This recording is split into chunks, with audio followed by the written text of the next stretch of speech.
Hello, everyone. Good morning, good afternoon, good evening. Hope everybody... can't even speak. And I'm only on my first sentence. Hope everybody's doing well. I'm feeling a little bit better today. If you're in yesterday's live stream, said I was feeling a little bit under the weather. And I'm still but I still can't speak. My brain still can't form sentences somehow. But I am feeling a little bit better. I'm not coughing anyway, so that's a good thing. But so in yesterday's live stream, I said that I wanted to do 3 Delphi topics based on this here order that Judge Francis Gull Judge Francis Gull ruled on. I want to pick 3 things out of this order to talk specifically about. One of them is Ron Logan. One of them is the geofencing. And then another one about the Odinists. Talked about the Odinists a lot, but Patrick Westphal has a new interview. So I want to go through that. So for the next 3 days, unless maybe if there's, something else comes out, either in this case or in Sebastian's case or in another case, so I may not do it 3 days on the run. Right, there may be a day or 2 when I do another case, but there is 3 Delphi live streams coming. All right, so today we're talking about Ron Logan, because Ron Logan is one of the banned words. So don't worry, if you've no idea what I'm talking about, I'll refresh your memory on the order before we get into Ron Logan. And I don't think I've actually done like a video just about Ron Logan or a live stream. I've talked about Ron, but I don't think I've ever done a standalone live stream, dedicated to Ron Logan. What have we got here? We've got 10 gifted memberships. Hold on. Let me go up a bit. Purple AJ. I thought it might be you. Thank you so much. We've got Misty Ray, Christina, Roblox Girl, Agatha, Skilo, Deja Vu, Scooby Woo. What a great name. Scooby Woo, where are you? We've also got Catherine, Joan, and Huckleberry. So welcome. You 10 get a month's free membership, courtesy of the truly wonderful Purple AJ. And yeah, go and check out the members area. Yeah, Coffin Daffer thinks Ron Logan is the more likely suspect than Richard Allen. Although I don't really follow what Jennifer goes on about, honestly. I used to. I think I still follow her on Twitter. But she's made so many bad calls about various cases. She's gone right down in my estimations. So I don't know whether she's thrown her hat in the ring with Richard Allen finally. But I do know that she was all about Ron Logan. She was. All right, so we're going to start from the beginning. We're going to talk about the order first of all. Then we're going to go through Ron Logan. Now, he's no longer with us. He died of COVID a little while ago. And he was looked at very, very closely. He was like the FBI's choice. I've never seen Ron Logan as Bridge Guy, honestly. His frame's different. I mean, facially, yeah. Like if you look at the thumbnail that I've chosen for this video, like his face, he wears similar clothing. But then again, I guess every man in Indiana, every middle-aged man or, above middle age in Indiana maybe wears the same clothing. So he has a coat very similar to Bridge Guy's. He's got a hat very similar to Bridge Guy's. And with his face down, I think, he could look like Bridge Guy, but his frame's different. He's like got longer legs and a longer torso. He's just bigger. He's just a bigger guy than Bridge Guy.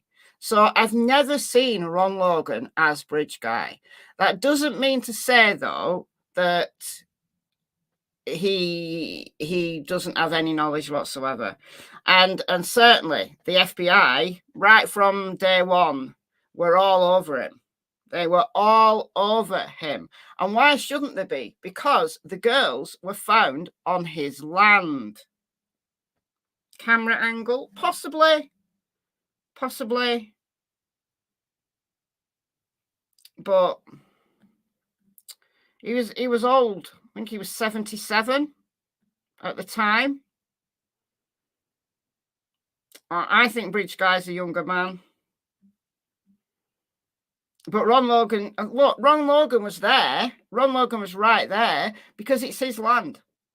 His house is right there. But anyway, we'll get into all of that because I do realise that,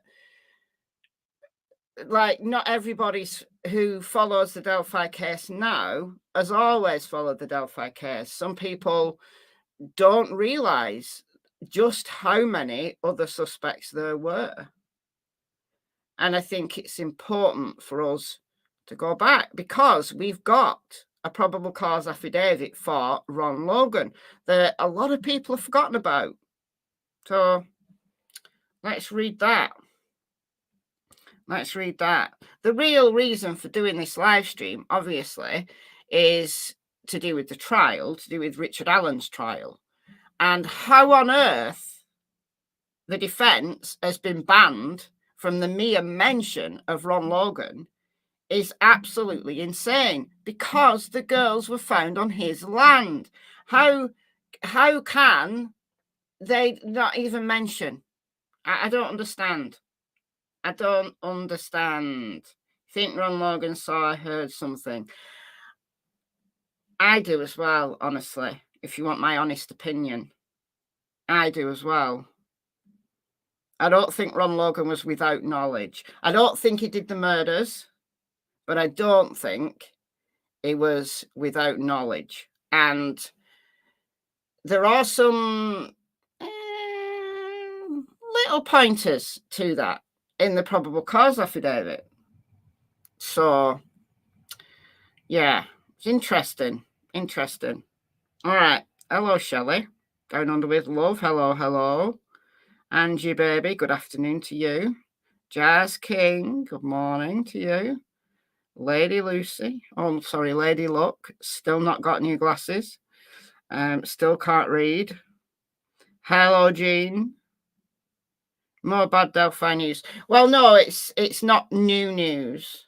It's from the order. But I just want to, just start picking out some topics to look at. Who is Ron Logan? The girls are found on his land, and he was an early suspect. That's who he is. Canning tomato juice, Holly. Interesting. I really don't like tomatoes. I really don't like them. Just FYI. Hello, Amy Rose. Heidi, hello. Yeah, that's about it. That sums it up. Whatever his defense is, they're not going to allow it. Yeah, even the mere mention of the man whose land the girls were found on, not even allowed to mention him. Crazy. Hello, Catherine. And CW, good afternoon to you. Stacy, hello. Oh, interesting. Trying to get answers from law tubers to see if they can use these things if the state opens the door.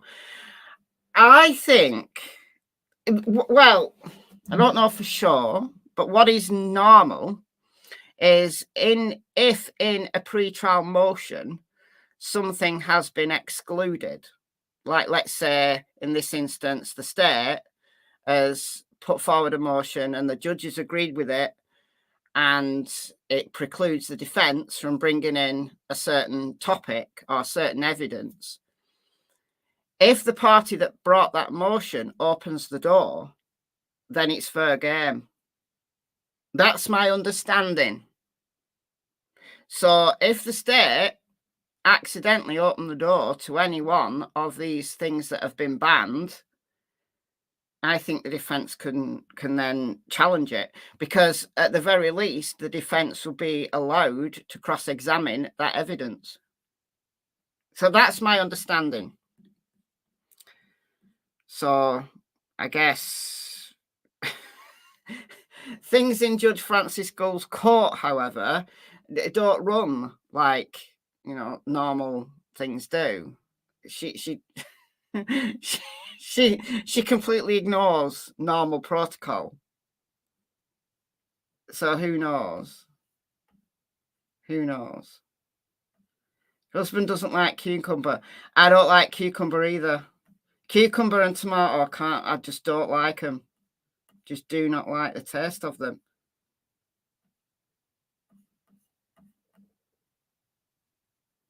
Gull will probably slam the door for Nick. Oops, you ding dong, you open the door. I will take care of that. You're probably right, Carrie. You're probably right. She'll look after Nick, don't worry. She'll look after him. All right, so I'm just going to remind you all about this order here. We've got Down Under with Love, who has been a member for a long time. 24 months, you've made it into OG status.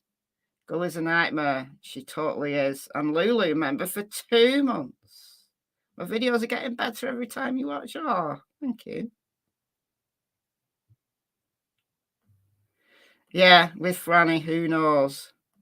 Who knows what rules she is going to break. All right, so this is the order that came through last week. So we're going to just flick through this. It's only like a page. So we're going to flick through this just to set the scene here. The court, having had the state's motion in limine under advisement, and then they had the 3-day hearing where the defence was supposed to be offering up all their evidence for the use of the third party, guilt defence, etc. Having heard and considered the evidence, submitted exhibits, arguments of counsel, defendant's supplemental submission regarding the state's motion in limine, and the state's response to defendant's memorandum of law, grants paragraphs 1 through 6 over defendant's objection, and grants paragraphs 8 through 12 over defendant's objection. The original motion had 12 paragraphs. So basically, she granted everything. She granted the state's motion in its entirety. So 12 paragraphs with 12 different things that the state wanted precluding from the trial. Most of them were silly, like, you're not allowed to call me names. You're not allowed to bring up the fact that my discovery was badly labelled. Really silly things. Really silly things. There's 2 issues, though, that were very, very important. One of them, I think, arguably the most important, was the geofencing. So we're going to do a separate live stream on that.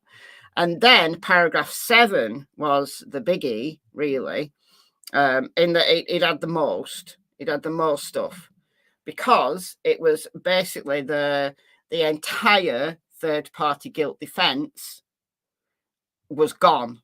One paragraph just, you know, took everything out. It's massive grounds for a mistrial, Daniel. You're absolutely right. This is a practice trial. Everything that Judge Gull has done has rendered this just a practice trial. But it was paragraph 7, which was the one. The burden is on the defendant to show a nexus between Odinism, cult ritualistic killing, Brad Holder, Patrick Westfall, Johnny Messer, Elvis Fields, Ned Smith, and Rod Abrams, who were the Odinists that were all brought up in the Franks memos. But in addition to all of the Odinists and the third-party guilt defense that the defense wanted to use, i.e. Odinism. It was the Odinists that did it. Slick Nick also threw in there the Kleins, the Anthony shots and all of that stuff, Kegan Kline being a suspect, and then Kegan Kline saying, oh, he was there, he waited in the truck though, and it was his dad that did it. His dad, Jerry Kline, actually he's known as Tony. So Kegan's just a big liar. But anyway, and also Ron Logan. So Ron Logan is the topic of today's live stream. The case law is quite clear that the nexus must not be based on speculation, conjecture, rumours, or hearsay, but rather on admissible evidence. The court finds the defence has failed to produce admissible evidence demonstrating a nexus between all of these things, including Ron Logan and the murders. Therefore, the court grants paragraph 7 of the state's motion to eliminate over the defendant's objection. So how can there not be a connection? How can there, Ron Logan is not a speculation, right? We're focusing just on Ron Logan today, just to show you how ridiculous the granting of this order really was. Because above anything, any one of these, above the Odinists, right, where you can say, all right, there was a lot of speculation because of the law enforcement's really, really bad investigation, because things weren't followed up, because,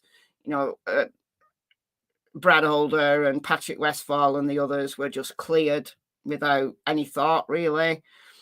There's no actual evidence of them being there. No actual evidence of it because it wasn't investigated. So you have to go with a theory. You have to go with piecing little things together, some of which is hearsay. The testimony of Amber Holder, Brad Holder's ex-wife, is hearsay. And you have to look at things like social media and glean little bits and pieces and put it together. And it is just a theory. However, with Ron Logan, it's more than a theory. Ron Logan, everything that has been said about Ron Logan isn't speculation, conjecture, rumour, or hearsay. It's Ron Logan's land. So surely Ron Logan, to just deny that he exists is crazy to me. Crazy to me. Oh, I know, yeah, Elvis Fields confessed that he was there. Yeah. Yeah, and it wasn't followed up on.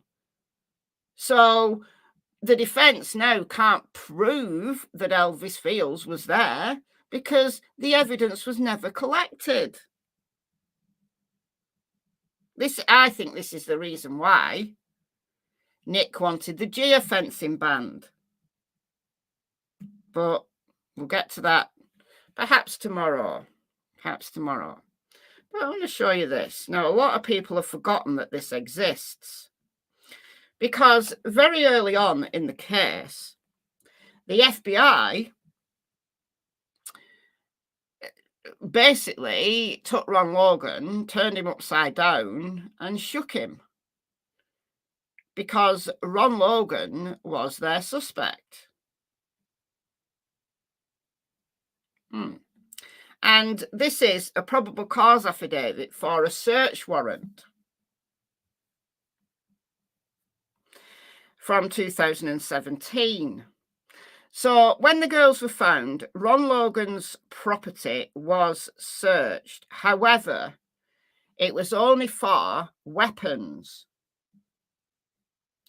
So they then went away and wrote a search warrant with Ron Logan in mind for the murders. So a complete search of his house, his outbuildings, and his entire property. Okay. So this is what this probable cause affidavit is. It's a probable cause to support the search warrant, the second search warrant.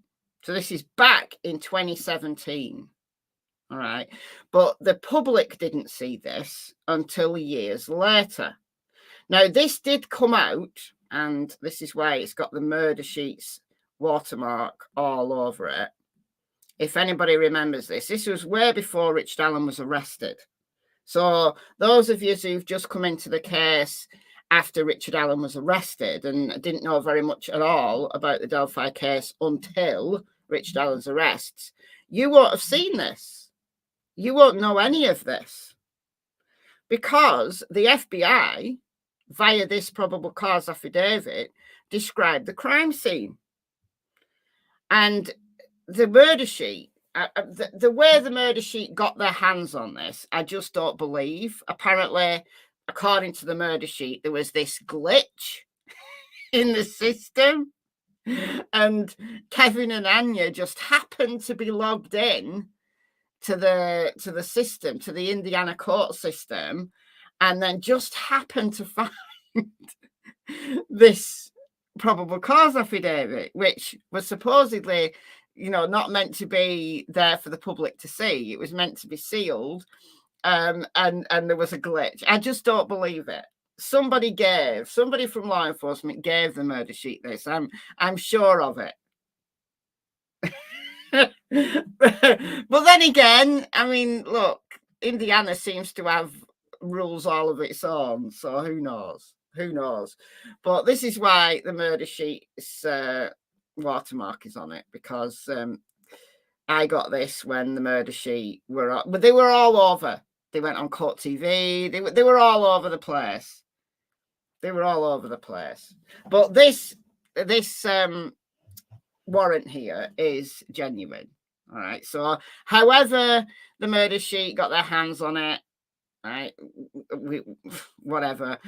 But this is genuine. It's not something that was made up by the murder sheet or anybody else. This is a genuine probable cause affidavit in support of a search warrant for Ron Logan's property. And it's got details about the crime scene and about Ron Logan's phone and also about Libby's phone that has never been mentioned in relation to Richard Allen. Richard Allen's probable cause affidavit, so the probable cause affidavit for his arrest and for the search of his property, well, it doesn't mention the things that are mentioned in here. I find it very interesting. I don't know what it means, but I find it very interesting. So some of you will have seen this, but I'm guessing that a great many of you will not have seen this. And if you did see it originally when it came out, this is a good point to go through this again and to refresh a recollection. So this was written by Nicole Robertson for a search of Richard Allen's Ron Logan's property. All right, so a white 2-story single-family dwelling situated in the county of Carroll, including the detached garage, outbuildings, and a white Ford F-250. All right. So, I, Nicole Robertson, am a special agent with the FBI and have been employed by them for 12 years. Prior to this, as an FBI agent, Nicole Robertson was employed as a Sauk Village police officer for 6 years. All right, so Nicole Robertson wrote this affidavit here. So here's the background. All right. February 13th, 2017, at approximately 1 p.m., juvenile victims hereafter referred to as LG and AW, so Libby and Abby, were taken to the Morning High Bridge Trail located in Delphi, Indiana. So we know actually that it was later than this. Remember, this was written back in 2017, but we know that the girls, well, we only know it actually from Richard Allen's probable cause affidavit, that Kelsey's car was seen on the Hoosier Harvey store camera at 1:49. So the girls would have been dropped off shortly before 1:49. Okay, so 1 p.m. it says here. You see, I doubt everything now. I doubt everything. Because if they were dropped off at 1 p.m., not 1:49,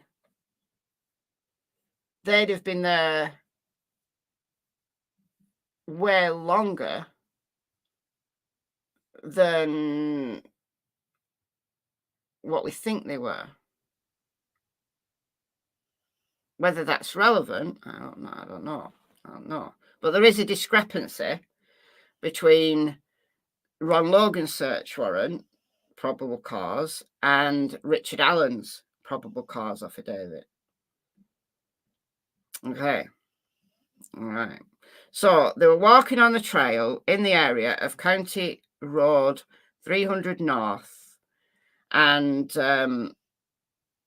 near latitude and longitude. So if you plug those numbers in to Google Maps, you actually get the crime scene. So that's the actual crime scene coordinates that the FBI have used. So that is those coordinates in Google Maps. So that is the spot where the girls were found. There's the Morning High Bridge. And up here is Ron Logan's house. Here. So that's the cemetery. So this woodland here is all Ron Logan's land. Okay. All right. The girls are found on his land. Down a hill. Because it's quite a steep banking. Close to the bank of Deer Creek. All right. So at approximately 2:13 p.m., which was the time of last contact with LG and AW by cellular device. So what do we mean by last contact? Well, we now know that 2:13 was the time of the Bridge Guy video. So I think that's what they mean. So the last time that Libby interacted with her phone was 2:13 when she took the Bridge Guy video. The victims were to be picked up by a family member at 3 p.m. So that was Libby's dad. And the victims never met with the family member. Approximately, now this is interesting, approximately 5:30 was the last successful ping of Libby's phone by AT&T. Now, a lot has been said recently about Libby's phone. A lot has come out recently about Libby's phone, which wasn't known in 2017, because it's only with subsequent extractions of the phone, because the software gets better, like Celebrite and, those extraction softwares that law enforcement uses. Celebrite's just one, there are others. So there was an extraction of Libby's phone in 2017. There was then a further extraction of Libby's phone in 2019. And there is now a new extraction of Libby's phone from 2024.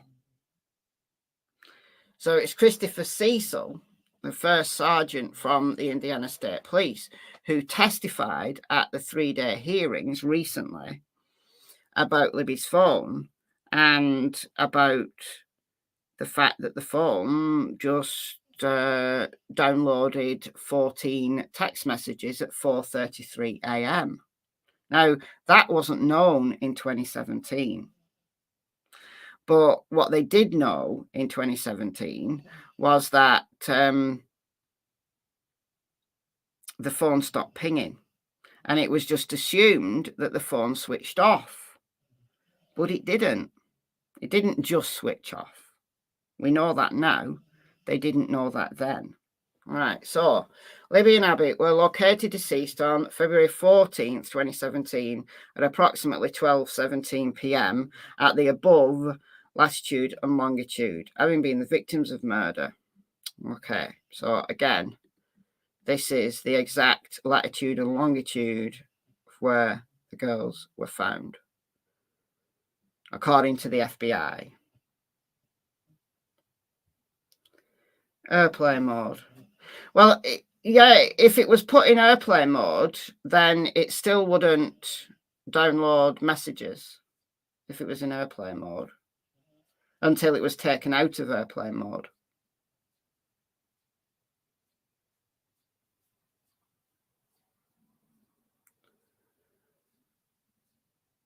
Doug Carter is the superintendent of Indiana State Police.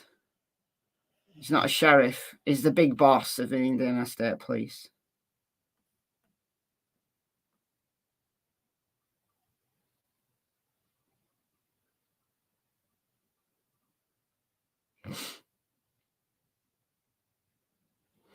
Okay.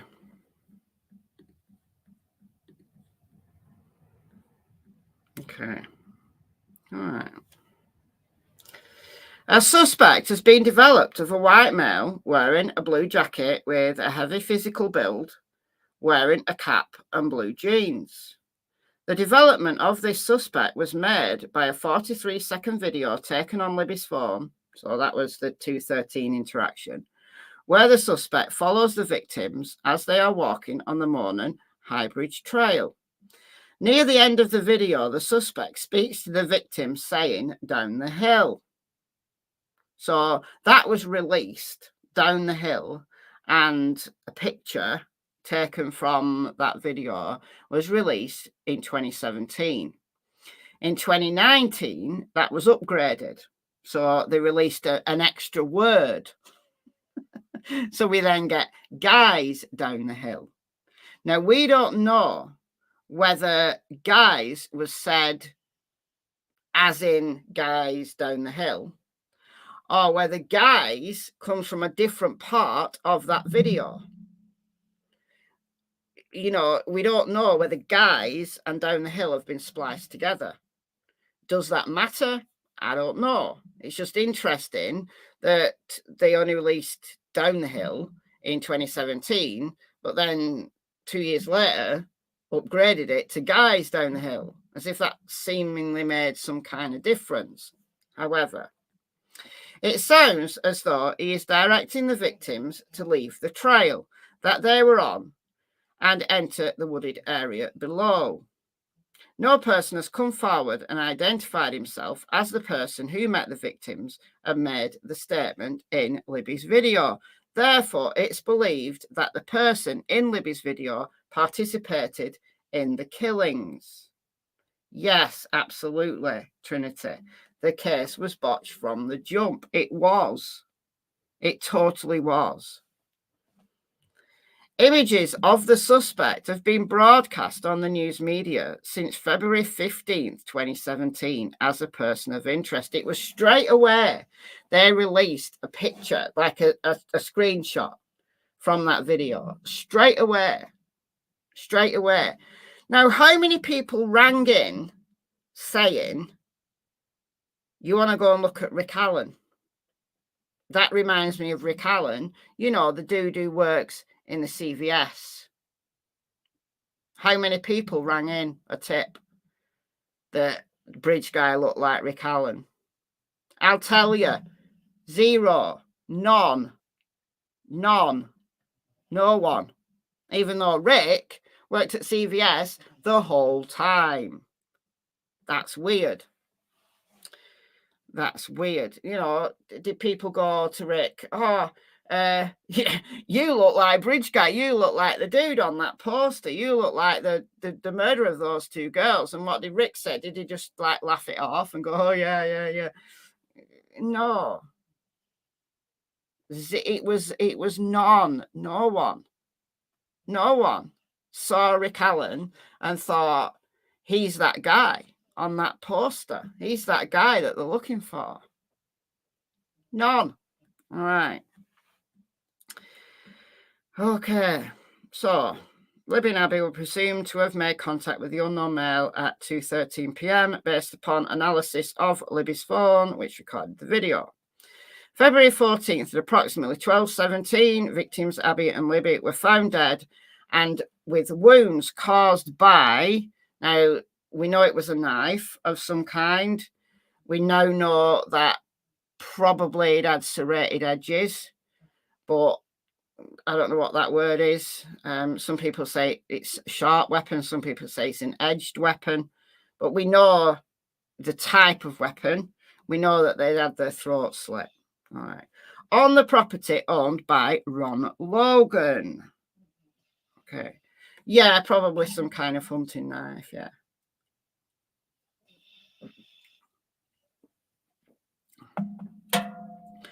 A large amount of blood was lost by the victims at the crime scene. Now, we do know that there wasn't a great deal of blood at the crime scene, which leads people to believe that they were moved. But that's also relevant here as well. Because of the nature of the victim's wounds, it's nearly certain the perpetrator of the crime would have gotten blood on his person or clothing. Because Libby's wound, we heard about this at the 3-day hearings. Libby appeared to have been standing, or at least upright, when her throat was slit. And it appears that she took some steps after, because there was blood on the bottom of her feet. So she must have had her throat slit, the blood pumped out, because you slit the carotid arteries, which are either side of your head. They feed the blood to your brain. You sever the carotid artery and you literally pump blood. It pumps out of you. So I think her throat was slit from behind and she took a few steps, like probably staggering, and before falling down. So she would have fallen forward, I think. Like if she staggered forward, like there's blood on the bottom of her feet, so she walked in her own blood. And the argument is that the blood on the tree, you know, that the defense believes is an F, or it could be an upside down L, but it's a runic, you know, it was put there purposefully. Well, the state are saying that actually that was blood from Libby's hand, that she staggered forward, and because she'd put her hands to her throat, she got blood on her hands, and the blood on the tree is from her hand as she's kind of gone forward and tried to steady herself. When I did experiments, you can go and check them out. I did a couple of experiments with fake blood on a tree, and I couldn't get, like, putting like fake blood on my hand, I couldn't get a print that looked like whatever that is, that symbol on that tree looks like. But that's what the defense are claiming. Sorry, what the state are claiming. The defense are claiming that it was purposefully, like, painted on, like, you know, somebody dipped their finger in the blood and painted it on. So it does appear, though, that Libby died there and then was moved. Abby, on the other hand, doesn't appear to have been killed in the same way. Like, yes, she had a throat slit, but there was only like one wound and she seemed possibly to have died slower. And Abby's the one that was redressed. Anyhow, we know that now. They didn't know that. Well, they would have known that. They would have known it, but they didn't write it in here. All right. We just know that now from what has come out recently. But we do know that a large amount of blood was lost at the crime scene. And it was very clear that any perpetrator that did this would also have got blood on them. There's a very, very high probability that there would have been blood spurting out. There would have been blood spatter everywhere. So the perpetrator would have got blood on them. That's why in Richard Allen's probable cause affidavit, they had to try and work that in. So Detective Liggett, as was the affiant for Richard Allen's probable cause affidavit, he's obviously now the sheriff, but he wasn't then, he was a detective. He had to lie. Detective Liggett lied and said that Sarah Carbo saw a muddy and bloody man walking on County Road North. Actually, Sarah Carbo never said the man was bloody.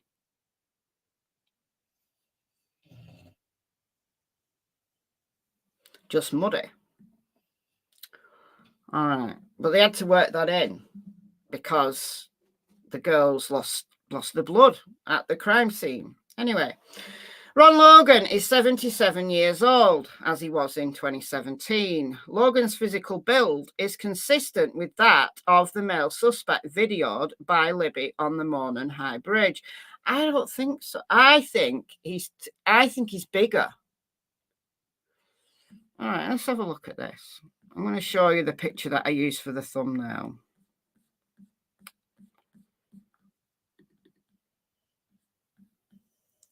All right. I didn't put this together. I just found this on the internet. But, all right. This is Bridge Guy, obviously. This is Ron Logan.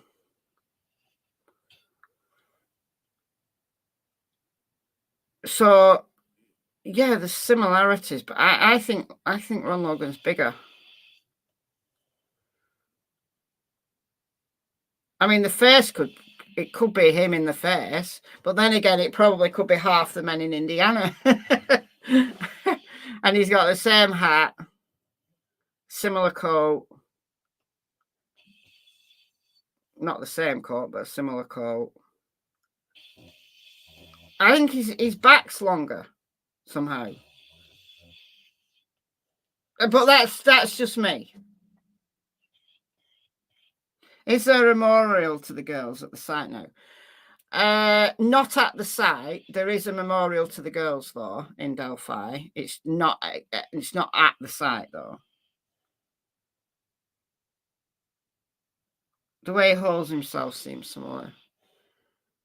Yeah. Yeah. I guess. The Abbey and Libby memorials up here.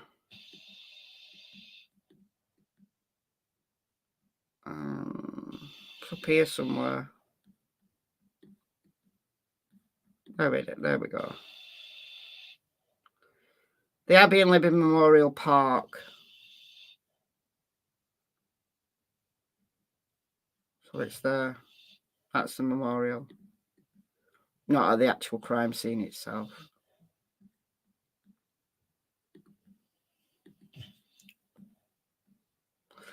Okay, Logan owns farmland and cares for large farm animals. Logan appears to be in good physical condition. Logan has been interviewed several times. His voice is not inconsistent with that of the person in the video. Would you believe it? There's someone at the door. This happens every single time I go live. Please hold.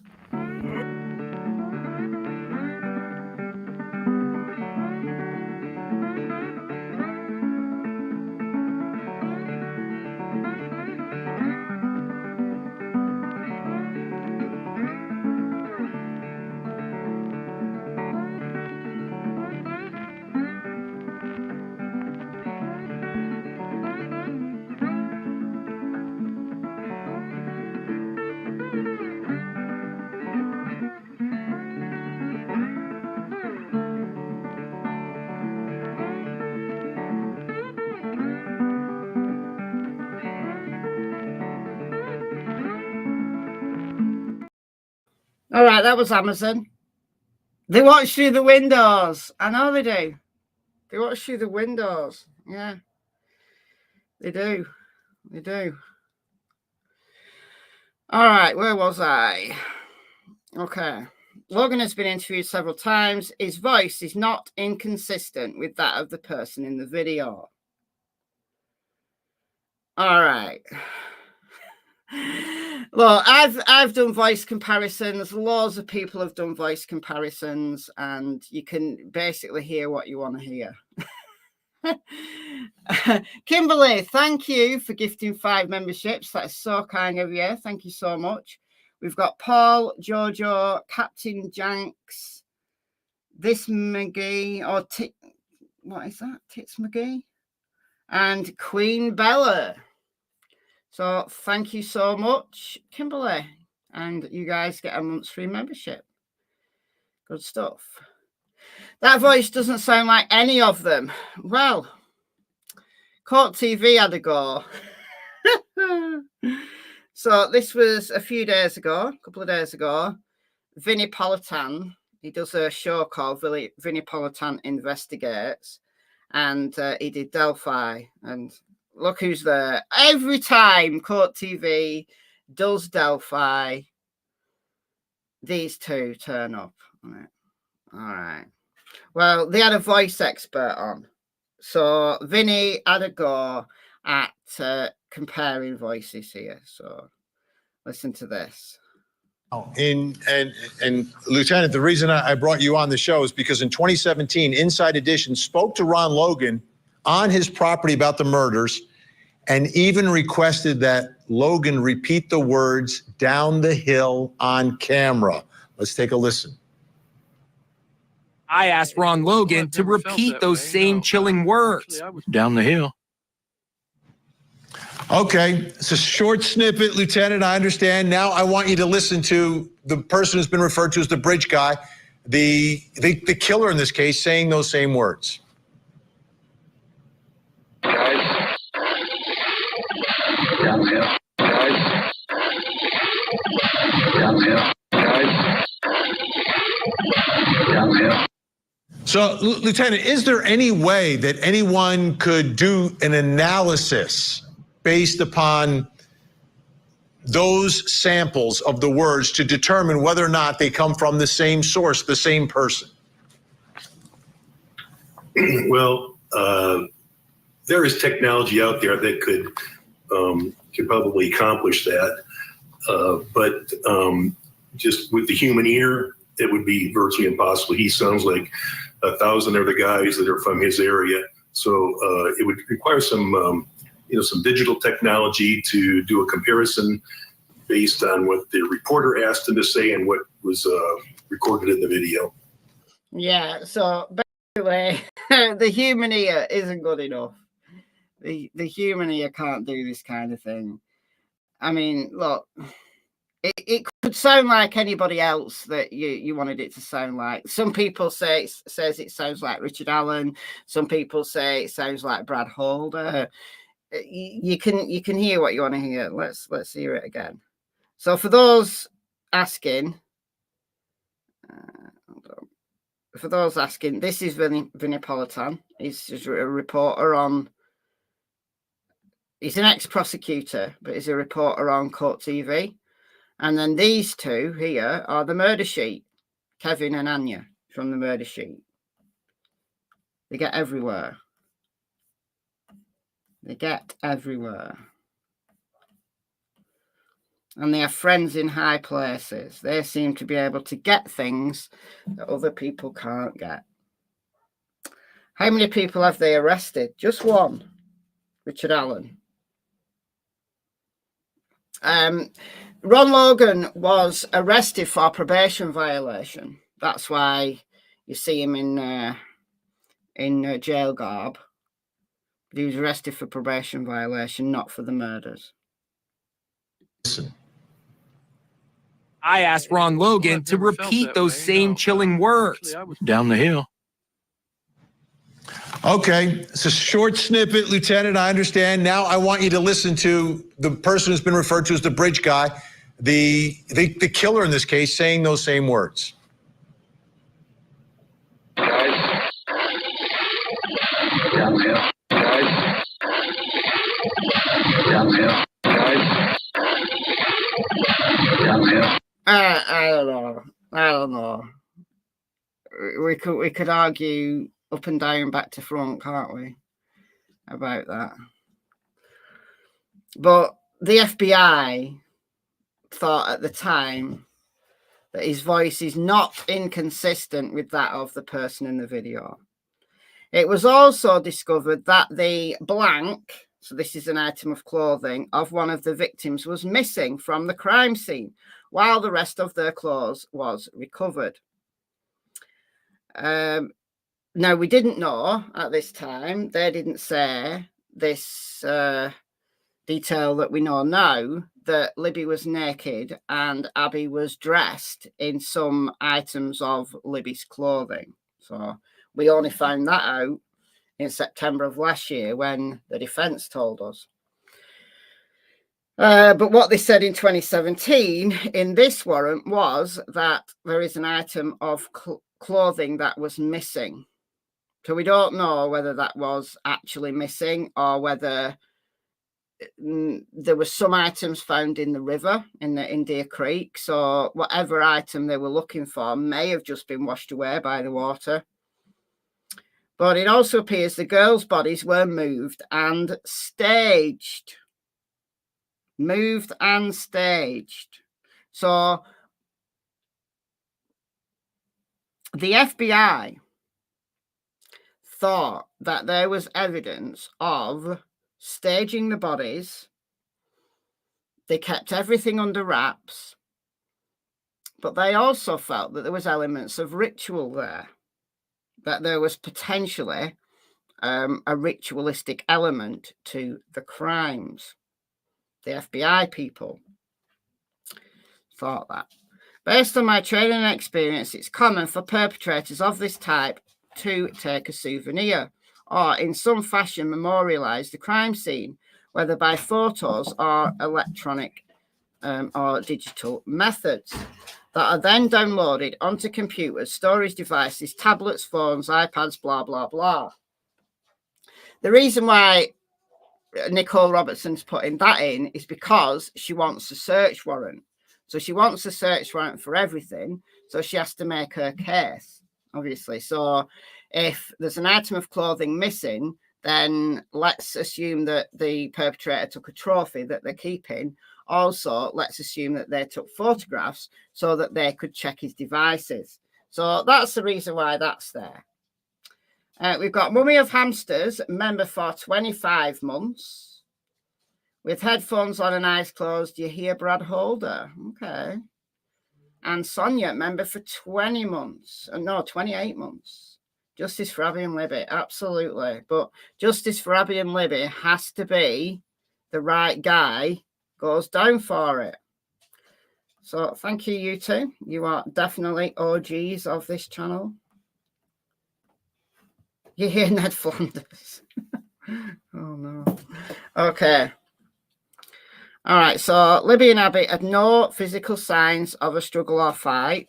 During the processing of the crime scene, investigators... We didn't hear this. We didn't hear this in Richard Allen's PCA, did we? During the processing of the crime scene, investigators located unknown fibers and unidentified hairs, which may later be used for comparison of similar fibers or hairs. So, why was that not mentioned in Richard Allen's PCA? Is it because they analysed those hairs and fibres and they had absolutely no relevance to Richard Allen, any of his family, any of his pets? Is that why they didn't mention it? But presumably it also they didn't match Ron Logan's clothes or pets or animals or himself. Logan runs I keep saying Rogan. Logan owns numerous weapons, including handguns and knives, that were observed by law enforcement officers during the execution of a search warrant that took place at his home on March the 6th. That was the first search warrant that was executed. Logan's home was searched as a result of a probation violation. The search was limited to the discovery of firearms that included only his main residence. So they wanted to come back and search everything, which is why this probable cause affidavit was written. And they did. They did go in and search everything. And they didn't find anything of relevance. So that's why they didn't pursue Ron Logan as a suspect. They didn't find what they were looking for. They didn't find a definite link between Ron Logan and the crime scene or the victims. So they couldn't arrest him. But they tried. They really tried. You think the hair was horsehair? It's where Ron Logan kept his horses. Pretty steep banking for horses. Could be anything. I mean, the girls could have stroked a cat, you know, at some point, and the hair be on, like, one of the clothes. Or it could be a deer hair. It could be fox hair, squirrel hair. But anyway. All right. So this is where Ron Logan tried to establish an alibi. This is why a lot of people think he's guilty, because he tried to establish an alibi before the girls were even found, which is odd, which is really odd. You've got to admit it's odd. Now, I think maybe it was because he was driving and he realized he was banned from driving. He'd had his license taken away, but he was still driving. And I think possibly he tried to establish an alibi because he knew there'd be scrutiny and he didn't want the police looking at him. Oh, yeah, they should definitely know if it's human hair. They'll be able to tell the species, if not the exact individual.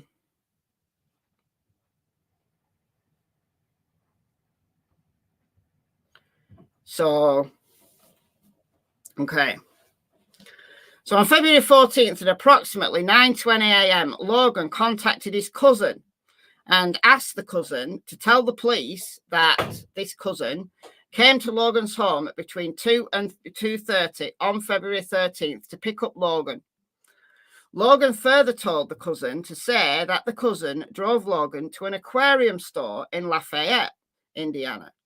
Logan told the cousin to say they returned home to Logan's house between 5 and 5:30. So this was a lie. This was an absolute lie. So it's understandable that the cops looked at him, that the FBI thought, look, why are you lying? Why did you lie to cover the time when the girls disappeared before the girls were even found to be murdered?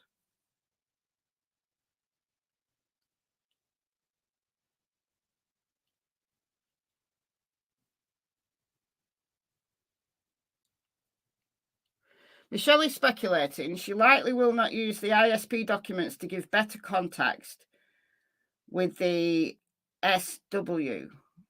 What's SW? What's SW? Well, yeah, I am speculating. I'm taking this information and comparing it with what we know now. And some of the things that were said in this document has never been said. Oh, search warrant. Okay, cool. Has never been said in relation to Richard Allen. And some of what we've now been told wasn't said then. But it begs the question, if Ron Logan was looked at as a suspect and they didn't have enough evidence to charge him, why can the defense not ask questions about him at Richard Allen's trial? Surely it's relevant. The girls were found on his land, so surely it would be relevant for the state to even say that, yeah, the girls were found on private land, but that person was investigated and deemed not relevant to the investigation. Why did the defense, why are they not even allowed to mention Ron Logan's name?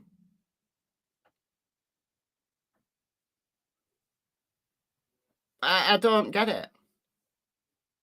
I don't get why the state wouldn't feel it beneficial to their case against Richard Allen to mention, like, if you can bring this in via any of the law enforcement officials, you know, to say on whose property were the girls found. Answer, Ron Logan. Was that person investigated? Yes. Was that person sufficiently investigated? Yes. Why would that not be useful information for a jury to know in a case against Richard Allen?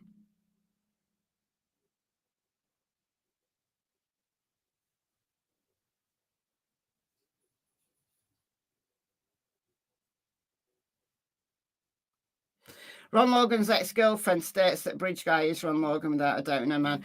I know. But she had an axe to grind against him.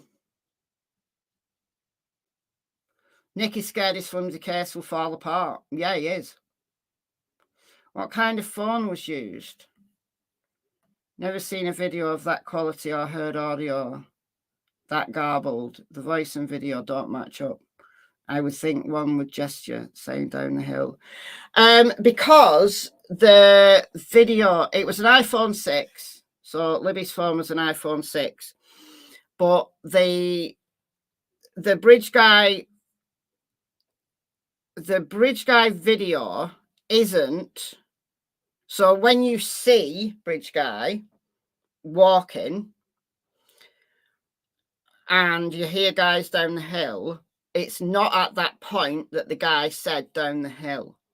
But because we haven't seen the full 43-second video, we can only speculate that it's likely that the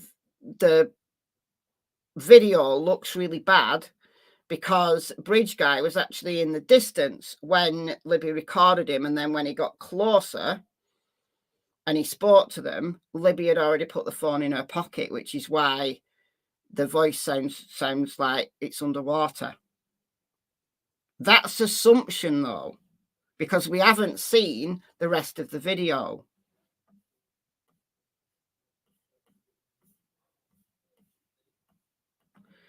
That's right. Ron Logan is part of the evidence. So why would the defense need to mention him when he's all over the place? Look, Ron Logan is relevant because the girls were found on his land. You would think that the prosecution would want to bring him up to exclude him. So I was really surprised why Nick included both the Kleins and Ron Logan, because the Kleins have been excluded because it's now assumed that Clegg and Klein was just a liar that wasted a whole lot of time. And Ron Logan was excluded based on the results of the FBI's investigation. Thank you, Shelley, for gifting 5 memberships. That's very kind of you. Thank you. We've got Just Curious, Executive Sessions, Kristen, Mrs. Jones, and who's the 4th one? We've got Just Curious, Executive Sessions, Kristen, Mrs. Jones, and can't see the 4th or the 5th one. Oh, there we go. Kim Tucky. You were tucked in there. Thank you so much. You guys get a month's free membership courtesy of Shelley. Thank you. Nobody's going to see the video, not the public. Won't they have to release it after the trial's over? Or will they make an excuse?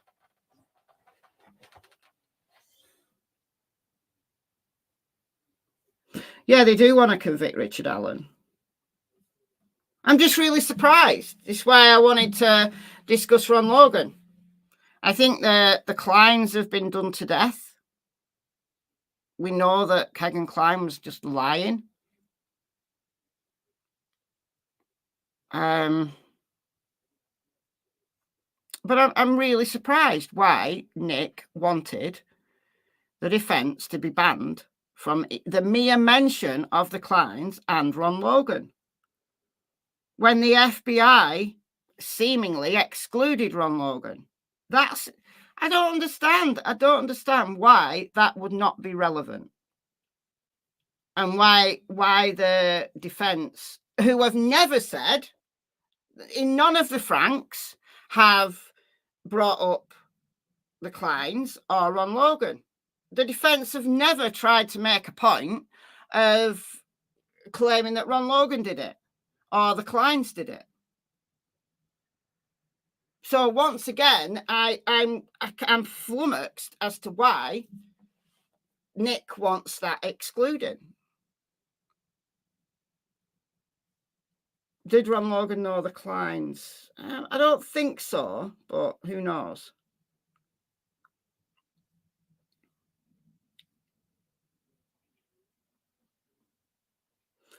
Kegan Kline was at home. Brad Holder was at work. Logan was BG. Very simple. Okay. We know that Kegan Kline was at home now, but they didn't know that then when this was written. They would have known Brad Holder though,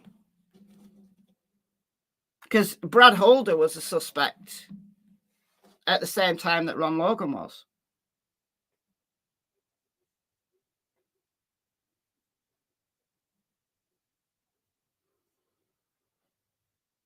And the Kleins had their house raided in 2017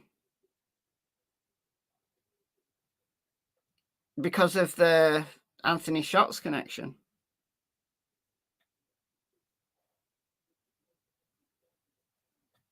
The defense doesn't have to show their cards until trial. That's true. They could very well have a whole defense based around Ron Logan. That's true, I guess. I guess that's true.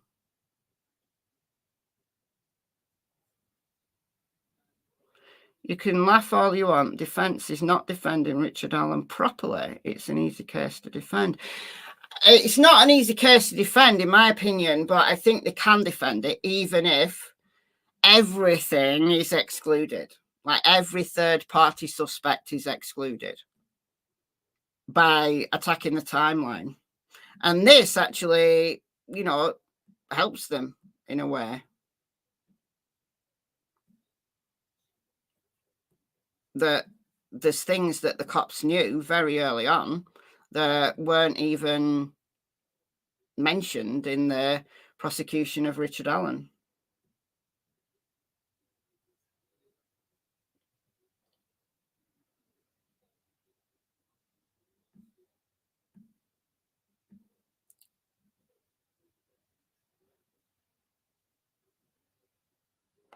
You watched a film last night and the actress Maggie Stead is your double.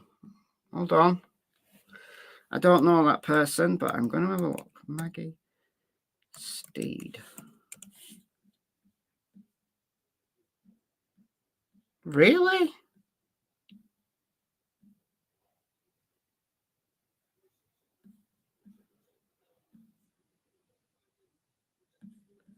This person?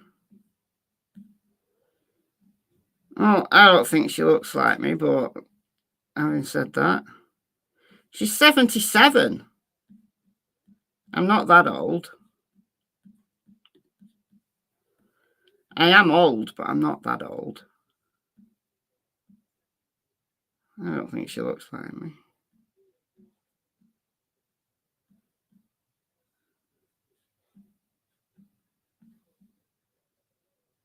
All right. Okay. Back to this. All right. On February 14th, 2017, while requesting consent to search Logan's property, a law enforcement officer advised Logan that law enforcement would not search his home unless evidence led law enforcement to Logan's house. At that meeting, Logan told law enforcement he did not think evidence would lead them, but said, I don't know. Would lead them to that, but said, I don't know.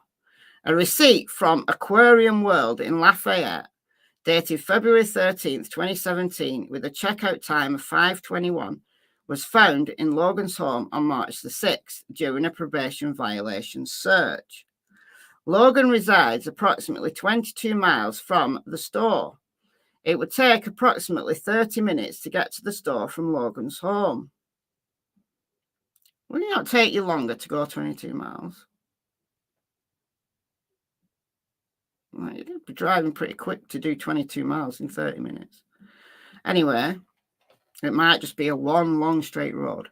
On March the 6th, during an interview with law enforcement, Logan said he was picked up by his cousin around 3 p.m. and taken straight to the aquarium store in Lafayette.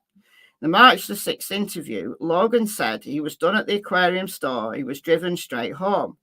The statement was found to be factually false and intentionally designed to deceive law enforcement. Okay, so checks out from the aquarium store at 5:21. Look, conceivably, he could have set off from his house at 3, got there at 3:30, and spent nearly 2 hours looking around the aquarium store. I don't know. On March the 7th, the cousin was interviewed by law enforcement. The cousin told law enforcement that he was with Logan on Monday, February 13th, and that he drove Logan to the aquarium store in Lafayette. On March the 9th, the cousin was interviewed by another law enforcement officer regarding the trip to the aquarium. The cousin told law enforcement that he had lied when he was interviewed by law enforcement on March the 7th. The cousin had one job. The cousin was just to keep their mouth shut, but they didn't. Like, they had an attack of conscience and told the truth eventually. Okay. So the cousin explained that Logan had never asked him to lie for him in the past. The cousin knows that Logan has driven his vehicle while on probation and is prohibited from doing so. So he was banned from driving.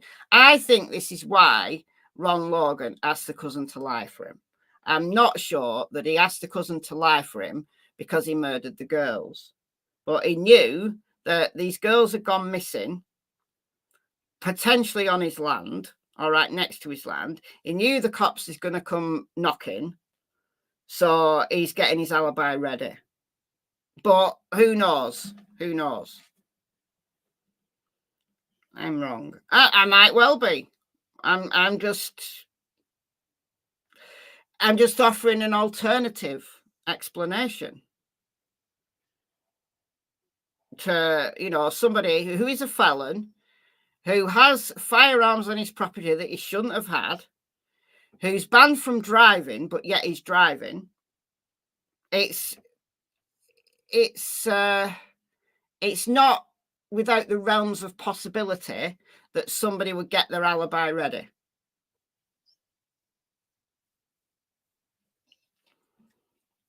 Knowing that the cops are going to come looking. But I do agree it's very suspicious that he gets his alibi ready before the girls are even found.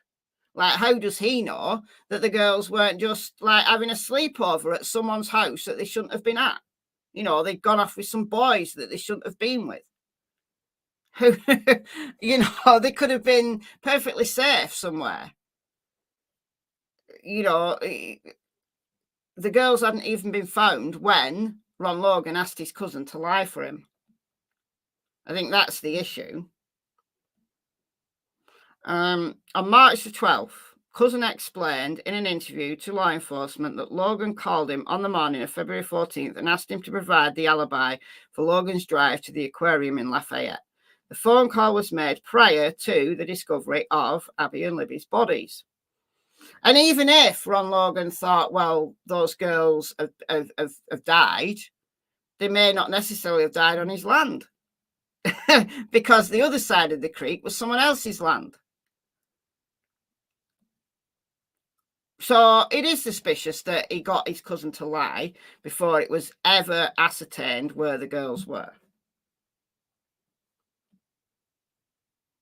Based on investigators' experience, it's reasonable to believe that the creation of an alibi prior to the discovery of a crime indicates culpability or knowledge of that crime. So even though, this is just my personal opinion, I don't think that Ron Logan murdered those girls. I do think, however, that potentially he had some knowledge of it. And that's why maybe he created this alibi. We've always thought Logan was the killer. Yeah, the exact same cap as Bridge Guy. He did. He absolutely did. This cap. Hold on. This cap. If only that was a bit clearer. But yeah, it's a very similar cap. Then again, I've got a cap that looks a lot like that. Is it in this room? No. But from a distance, if I put my hood up and put my cap down, it would look like that cap, even though it's not exactly that cap. Cap's a cap at the end of the day. It's the same colour, but I understand. I get it. I understand why people think Ron Logan was the guy. That he was Bridge Guy, that he was the guy, and that he's the only guy. Doesn't BG much look younger? I think so. I think he looks younger. I'm not sure. I mean, look, the face does look younger, but it's a distorted image. Like it's one taken from a distance and then blown up to look big. I think the body shape's different. Ron Logan's like got a longer back, like longer torso than Bridge Guy. Like he's probably just a taller guy than Bridge Guy. It's impossible to tell. Impossible to tell. But it's enough to know that the FBI, he was their guy. At this point in 2017, he was their guy. So the cousin said he thought the photograph of the male that was released by the media of the man looked like Logan. So even his cousin thought that Bridge Guy looked like Ron Logan. Law enforcement learned that Logan had driven on February 13th to the transfer station in Delphi to drop off trash. Video from the transfer station shows Logan driving his white Ford pickup truck between 11:27 and 11:32. The video from the transfer station appears to be off by 26 minutes, putting Logan at the transfer station from approximately 11:53 and 11:58. Okay. Logan did not ask the cousin to provide an alibi for his drive to the transfer station on February 13th. Logan only asked the cousin to provide an alibi for a trip that would have occurred at the time of the apparent abduction of Abby and Libby. That is suspicious. That is suspicious. You've got to admit, that is suspicious. On March the 8th, I'm assuming that's the cousin again, was interviewed by law enforcement. Or maybe it's someone else. Oh, yeah, this is someone else. This is the girlfriend. So on March the 8th, the girlfriend or the ex-girlfriend was interviewed by law enforcement. Girlfriend met Logan about 7 or 8 years ago. Girlfriend was in a personal relationship with Logan for a couple of months and would stay with him in his home on the weekends. Girlfriend left Logan after he became physically abusive. During her interview, girlfriend explained that Logan continued to stalk and harass her after their breakup. During their relationship, Logan had dragged her out of the car by her hair. She still fears Logan. She's not had contact with Logan in approximately 2 years. She told interviewers that Logan had told her in the past he would kill her and no one would find her body. Well, look, just because he's domestically abusive doesn't make him a murderer. And if he'd said that he could kill her and no one would ever find her body, well, why were Abby and Libby's bodies just left there? Just left there.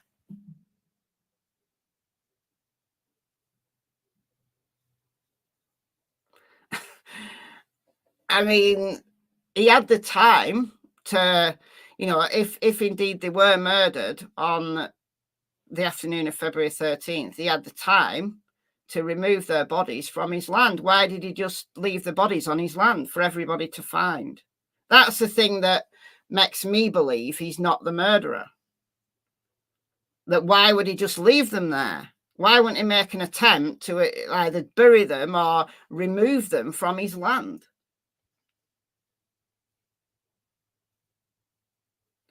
Wasn't Ron Logan scared of heights, according to another ex? Oh, I don't know the answer to that. What makes him the real killer is that he was BG. Lazy? Yeah, well, there's lazy and then there's lazy. If you're going to commit double homicide, then you'd think that you'd maybe think about removing the bodies, at least burying, you know, them in a shallow grave so they're not obvious. Does Richard Allen have a criminal record, history of abuse, violence? None. Zero. Zilch. No history of anything. No record of anything. Not even a misdemeanor. Nothing. Double bluff? Okay. Maybe Ron Logan was framed. Do you know what? I've thought that possibly the reason why his land was used was because someone wanted to frame him. We don't know. We don't know. Anyway, during her March the 8th interview, she said she knew Logan carried a gun everywhere he went. She knew Logan would carry a gun in a fanny pack. She described Logan's fanny pack as one made of a nicer material. A nicer material than what? I've no idea. So a fanny pack is a bum bag. We call them bum bags here in the UK. Now, it doesn't look like Bridge Guy was wearing a bum bag, in my opinion. I think that's the gun there.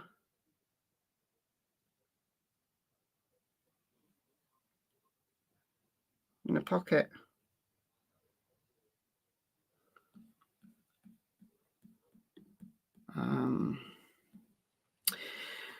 All right. So during her March 8th interview, girlfriend told law enforcement she first saw the photograph of the man on the bridge. She thought the police were looking for Logan because she thought the photograph was Logan.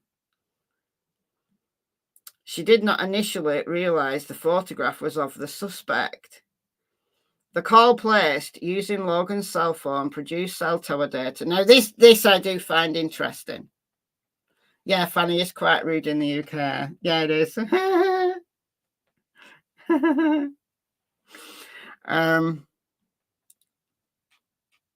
Okay. So this is interesting about Ron Logan's phone.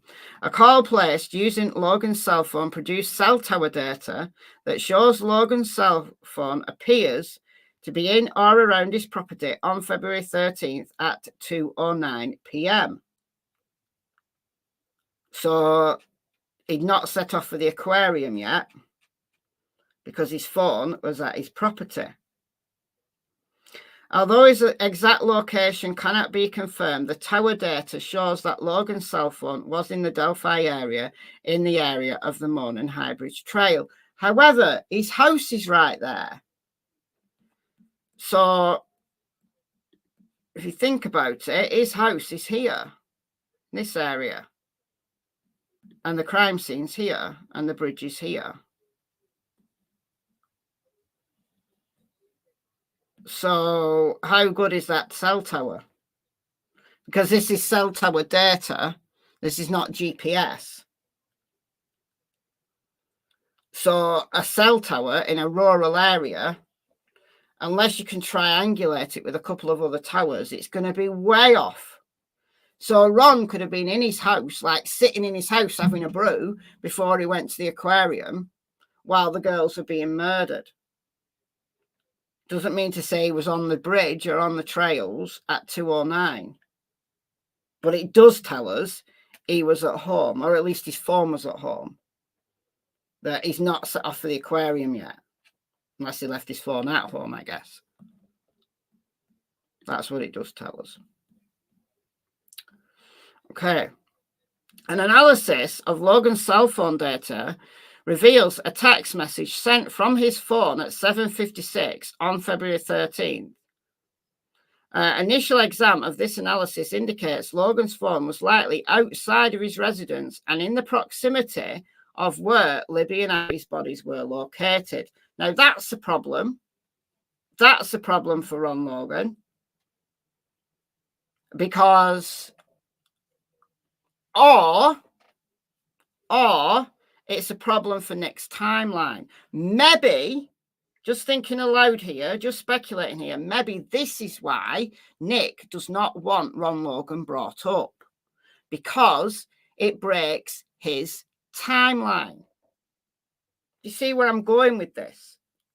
That, yes, Ron Logan was a suspect. However, even if Nick says, look, this is Ron Logan's land, he was excluded as a suspect. It's not that the defense are going to counteract that by saying, oh, yes, he is. We think he did it. The reason why Nick wants Ron Logan banned is because the details that the FBI found when they were investigating him potentially breaks their timeline of what they're saying in relation to Richard Allen being the murderer. What do you think about that?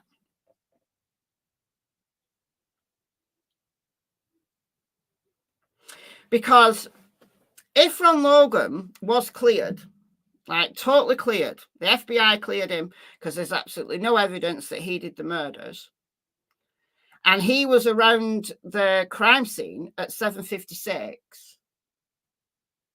well, if he's not the murderer, if it's absolutely sure, they're absolutely sure he's not the murderer, but he was in that vicinity at 7:56, what does that mean?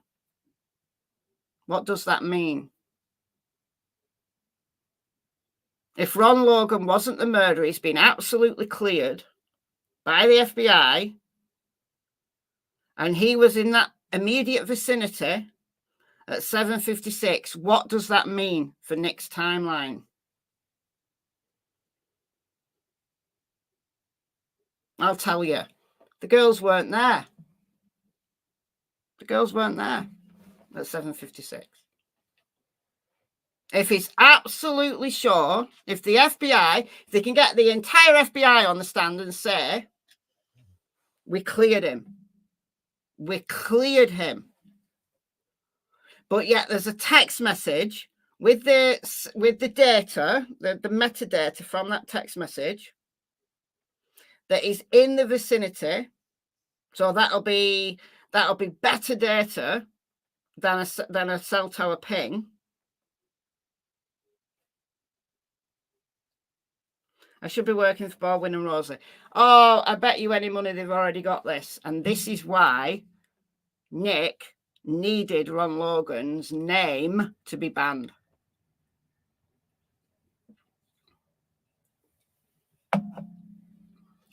The girls weren't there. Because the metadata from a text message is cleaner data. It's more precise data than a cell tower ping in a rural area that can't be triangulated. But if Ron Logan was just going for a nightly stroll, I don't know, why would he not? You know, he might not have been right exactly where the girls were. It could have been a few yards away, but still in the vicinity. And the bodies were actually found in a clearing. Like the bodies weren't like, as we know, they were covered by sticks, but only, you know, there was no attempt to hide the bodies. The sticks that covered them only covered a very small amount of their bodies. So not to hide them. So if you were standing on this, because this is a hill, you can't really see. It's steep. This is a hill. I mean, it's not mega steep, but it is steep.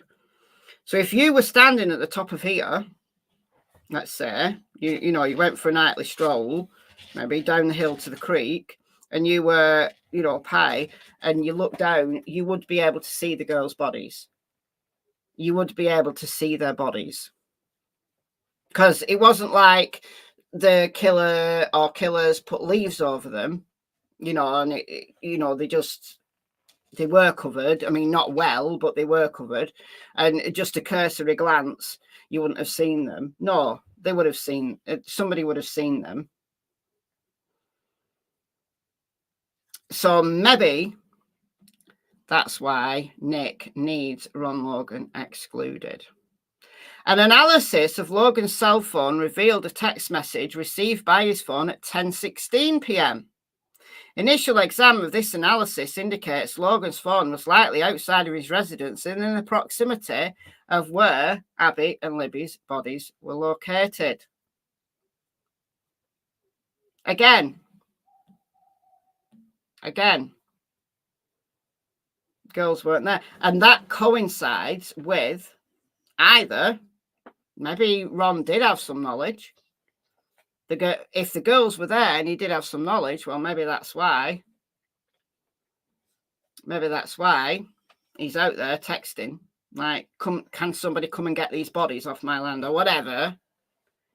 Like I said, however, if it can absolutely be shown, if there's, you know, the FBI will come and testify that Ron Logan was cleared, the reason why Nick needs Ron Logan being excluded from the trial is because it breaks his timeline.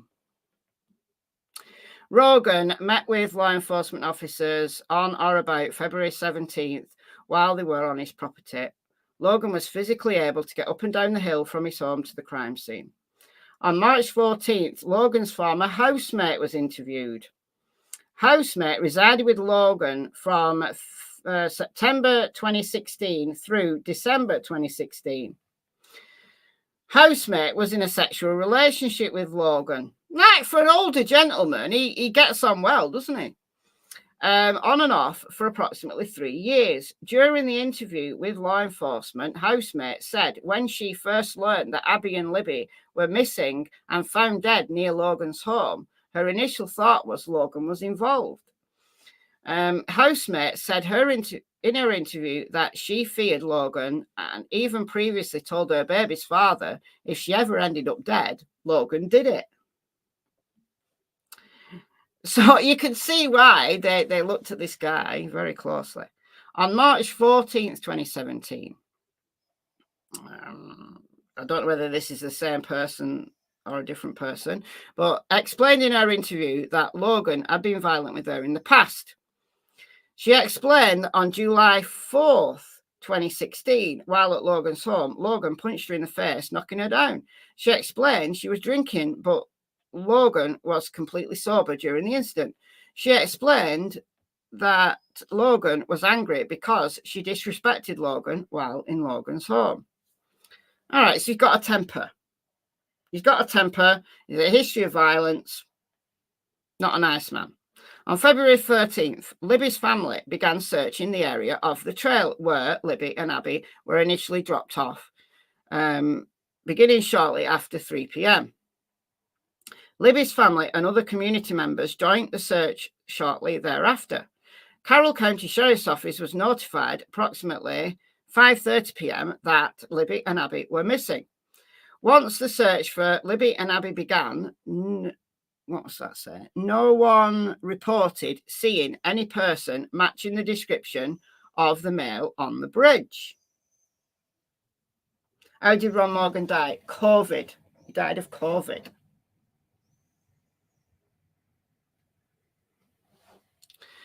That COVID did well. COVID also killed Peter Sutcliffe, the Yorkshire Ripper.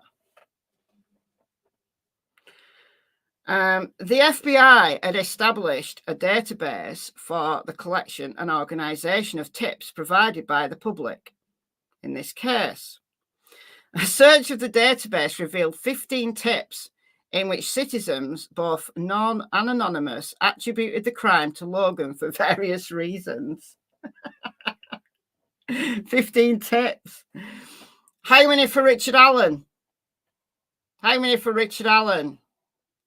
Because even Dan Dullard, who took Richard Allen's tip, didn't see the resemblance between Richard Allen and Bridge Guy. Dear me. Dear me. Based on the above mentioned facts, Logan was in the area at the time the crimes occurred, and he provided false information about his activities during the crime to law enforcement. He has a prior propensity for violence, employed others to assist in deceiving law enforcement, and plotted an alibi for a crime that had not yet been discovered. that is suspicious. You've got to say that is suspicious. However, I don't think that's why Nick wants all of this excluded from the trial. Even if there's some benefit, as I said before, even if there's some benefit to Nick, you know, excluding Ron Logan, saying, look, you know, there were other suspects. Can you tell us about the other suspects? So this is to any law enforcement on the stand.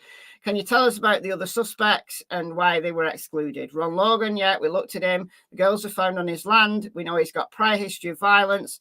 He lied about an alibi. We looked at him very closely, but we excluded him. We cleared him for the reasons of XYZ. That benefits Nick's case against Richard Allen. However, I think the reason why you can't afford Ron Logan to come up is because the information the FBI got during the investigation of Ron Logan breaks Nick's timeline. Ultimately, I think that's why the order, which I was very surprised about, includes both the Kleins and Ron Logan. I think because Ron Logan's investigation is uncomfortable at best for Nick.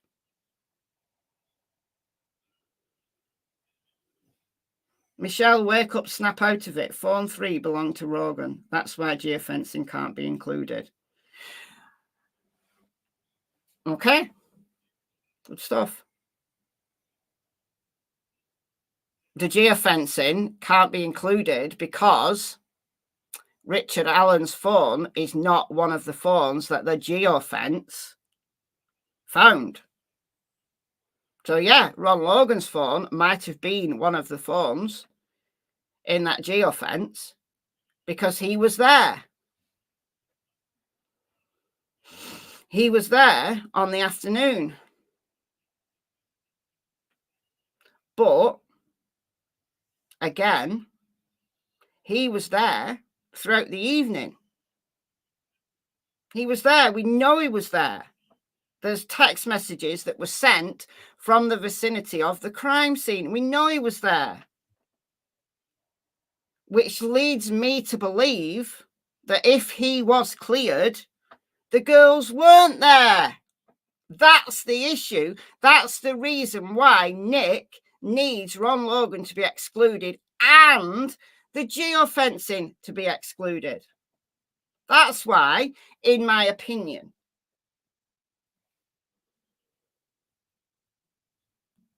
For information to be searched. So this is what they searched. And presumably they didn't find anything related to the girls. So based on the aforementioned facts, probable cause to believe that Ronald Logan committed the crimes of murder and evidence could be found on his property. So we want a search warrant for the entire property. So a white 2-story single family dwelling included the detached garage, outbuildings and a vehicle for evidence related to the murders of Abby and Libby. For any and all evidence pertaining to murder, including clothing, forensic evidence, blood, seen and unseen, hair, bodily fluids, seen and unseen, fibres, weapons, including guns and cutting instruments, electronic devices used to produce cellular signals detected by law enforcement in the area of the crime scene. So we know there were cellular signals found in the area of the crime scene. Again, this is why Nick needs this information pertaining to Ron Logan and the geofencing to be excluded, because it's problematic for him, because it details that other people were in the vicinity, but Richard Allen wasn't. And if Ron Logan was right there at the crime scene in the evening, and he can absolutely be cleared, the girls weren't there. If Ron Logan was there and he's not involved, then the girls weren't there. Okay.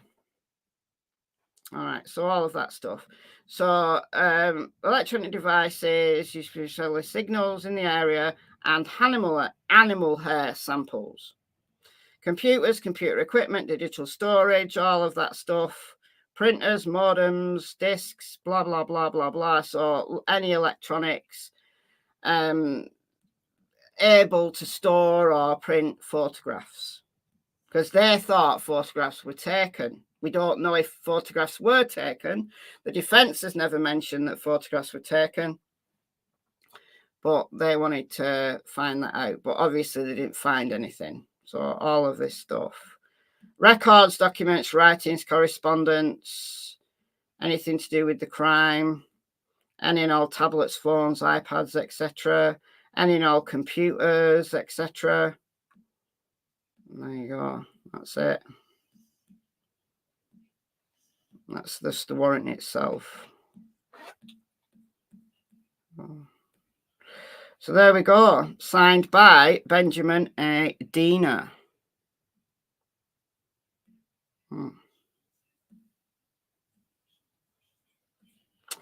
So there you go. That's just my opinion. It's my opinion. Like I said, I've always been the belief that Ron Logan didn't do the murders, that he wasn't Bridge Guy. I'm open to the possibility that he did have some knowledge, because if he did have some knowledge, well, that may be the reason why his phone was there at the crime scene, that it's inside the geofence, that the text messages that were sent at nearly 8 o'clock and then just gone 10 were in the vicinity of the crime scene. That could indicate some knowledge. Or it could indicate that Ron Logan is completely innocent and was completely innocently walking about his property, which he's entitled to do because it's his property, but the girls weren't there, which breaks Nick's timeline. Nick believes the girls were murdered between 2:32 and 3:30. If Ron Logan was there, but he's innocent, and the girls weren't there, then it means Nick's timeline's wrong, and it's a problem for his prosecution of Richard Allen. Boom. Right. So tomorrow we're going to do geofencing tomorrow, because that directly follows on from this. So unless there's any like breaking news from another case, I'll do that tomorrow. If there's breaking news from another case or something else I want to talk about, then I'll do geofencing the day after tomorrow. But I'll do it this week. I'll do it soon. And then we've also got Patrick Westfall's latest interview to listen to as well. All right. All right. I shall see you all. So thank you all for joining me. Thank you to those that donate. It's very kind of you. Welcome to all the new members. Thanks as always to the mods, and enjoy the rest of your day. Bye, guys.